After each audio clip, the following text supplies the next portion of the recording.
Сәлем қыз-келіншектер, бүгін сіздермен бірге ерекше тағам пигоди тамағын дайындайтын боламыз. Міндетті түрде дайындап көріңіздер, өте дәмді шығады.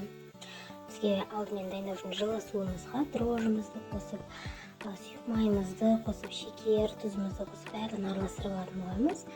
Барлығының мөлшерін описаниеде жазып кететін боламын. Сосын осылай барлығын салып, араластырып, жасап ертіп алған соң, жұмсақ етіп қамыр илейтін боламыз. Міндетті түрде онды ситадан өткізіңіздер. Сонда қамырымыз жақсы көтерілетін болады. Осы жұмсақ етіп қамыр илеп алған соң, бетіне тағы кішігірім сұйық май қойып, осылай домалақтап демалдыруға жібереміз.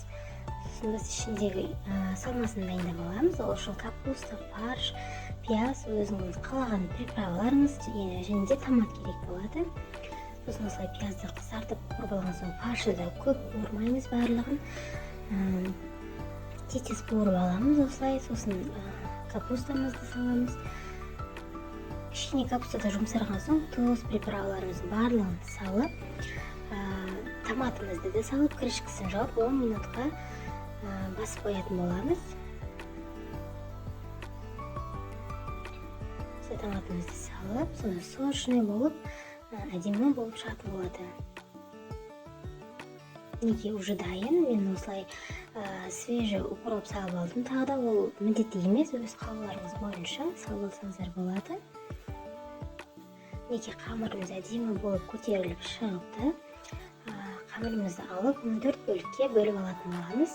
12 бөлік болсын, 14 бөлікке болсын, өздеріңіз қалауларыңыз бойынша. Менде 14 бөлік шықты. Дәл осы рецептпен, дәл осы грамм-граммен істейтін болсаңыздар, 14 штук шығатын болады сіздерде де.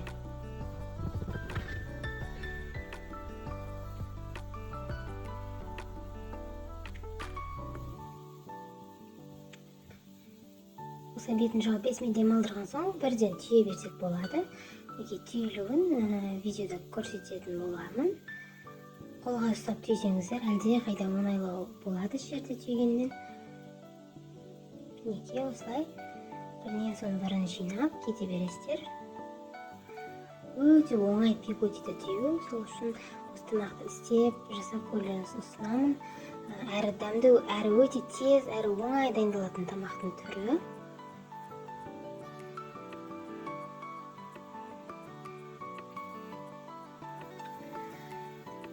Пигодиімізді мантаваркаға қойған соң, астына май жағып қоямыз әрине. Қойған соң, ешқандай да 40 минут емес, 50 минут емес, ровно 20-25 минутта пісіріп аламыз. Өйткені одан көп тұратын болса, резинка сияқты қамыры қатты болып істелінбейтін болып қалады. Неге астына май жақтым, сосын пигодиларымыз теріп алып, қайнап тұрған суда 20 минут, ровно 20 минут пісіріп алдым мен өзім.